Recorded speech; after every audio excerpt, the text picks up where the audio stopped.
Cyber crime को लेकर के एक बहुत ही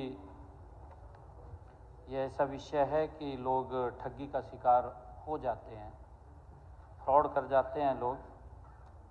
परंतु माननीय अध्यक्ष जी, मैं ये कहना चाहूँगा कि ये जो साइबर क्राइम का विभाग बना है, ये हमने आकर के बनाया, कांग्रेस के समय तो था ही नहीं। माननीय अध्यक्ष जी, हम इसके अंदर लगातार इसके अंदर नई नई तकनीक आ रही है, लोग भी उस तकनीक का उपयोग करते हैं और लोगों को यहाँ तक डिजिटल अरेस्ट भी कर लेते हैं। माननीय अध्यक्ष जी, वो भी बड़ा एक साइबर क्राइम के अंदर ये चल रहा है।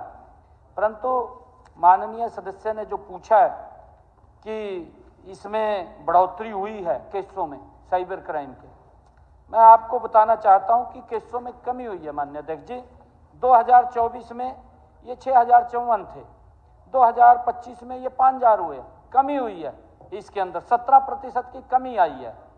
और ठगी के मामलों के अंदर भी माननीय अध्यक्ष जी, ये 2024 में 9804 थे और 2025 में ये 6324 हुए। लगातार हमारी ये सरकार निरंतर ऐसे साइबर क्राइम जो करने वाले लोग हैं उनके ऊपर सख्त कार्रवाई कर रही है। 36% की इसके अंदर कमी आई है।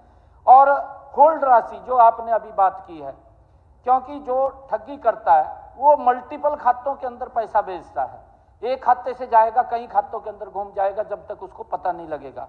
हमने उस राशि को माननीय अध्यक्ष जी होल्ड कर देते हैं। तुरंत हमारी जो साइबर पुलिस है वो बैंकों के साथ भी हमने अटैच किया उसको, और बैंकों से मिलकर के जो ही पता लगता है मिनटों के अंदर उस राशि को हम होल्ड कर देते हैं। और होल्ड की गई 27% की जो राशि थी उसकी भी संख्या बढ़ी है माननीय अध्यक्ष जी, वो 40% हुई है। पहले 27% थी 2024 में, अब 2025 में हम और एक्टिव हुए हैं तो वो 40% की है। 13% की वृद्धि इसके अंदर भी की है और गिरफ्तारियां भी हुई है माननीय अध्यक्ष जी। इसके अंदर हमारी पुलिस ऐसे जो साइबर क्राइम करने वाले लोग हैं, क्रिमिनल है, ऐसे लोगों के खिलाफ सख्त कार्रवाई भी कर रही है। 2024 में 5156 और 2025 में माननीय अध्यक्ष जी 8093, 57% की वृद्धि हमने की है। गति से काम कर रहे हैं माननीय अध्यक्ष जी। और मैं आपको बताना चाहता हूं, हमने ये भी निर्णय किया है कि हम 0 FIR, अगर किसी के साथ कोई साइबर क्राइम होता है तो 0 FIR का भी प्रावधान हमने किया है, ताकि कहीं पर भी उसके साथ क्राइम होता है वो 1930 पे अगर कॉल करेगा तो उसकी FIR दर्ज हो जाएगी और संबंधित थाने के अंदर वो चली जाएगी। और इस प्रकार माननीय अध्यक्ष जी, विभिन्न बैंकों के 16 नोडल अधिकारी कंट्रोल रूम में भी बैठते हैं।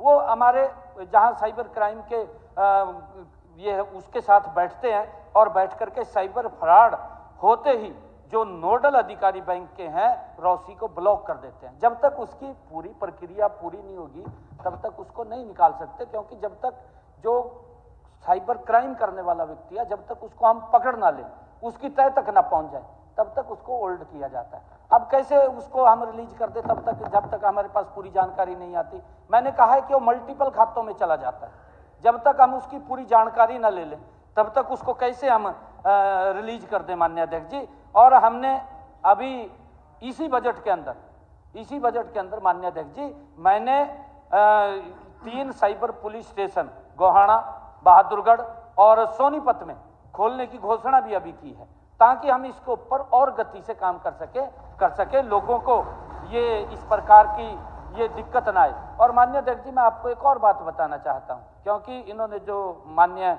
आफ्ताब जी ने चिंता जाहिर की है, क्योंकि जो डिजिटल अरेस्ट है उसके अंदर 60 साल से ऊपर के हमारे सीनियर सिटीजन्स वो इस गिरफ्त में आ जाते हैं। हमने अब ये निर्णय किया है माननीय अध्यक्ष जी, हमने कि डिजिटल जो अरेस्ट है उसको रोकने के लिए ड्यूल OTP हम उसके अंदर कर रहे हैं, क्योंकि जब कोई डिजिटल अरेस्ट होता है और उसका OTP जो बैंक से मांगते हैं तो उसका एक OTP उसके बच्चे को भी जाएगा, ताकि जब बच्चा माँ बाप को पूछ लेगा कि आप ये 5 लाख 10 लाख रुपए की राशि यहाँ क्यों भेज रहे हैं, इसके अंदर बहुत बड़ी रोक, जब वो बच्चे के पास OTP जाएगा, एक उसके पास OTP आएगा, तब जाकर के वो क्लियर होगा, अदरवाइज क्लियर नहीं होगा जब तक बैंक दोनों OTP को क्लियर ना कर दे। जब दोनों ओटीपी क्लियर होंगे तो माननीय अध्यक्ष जी तब वो पैसा रिलीज करेगा। इसके ऊपर बहुत बड़ा अंकुश इसके ऊपर लगने वाला है।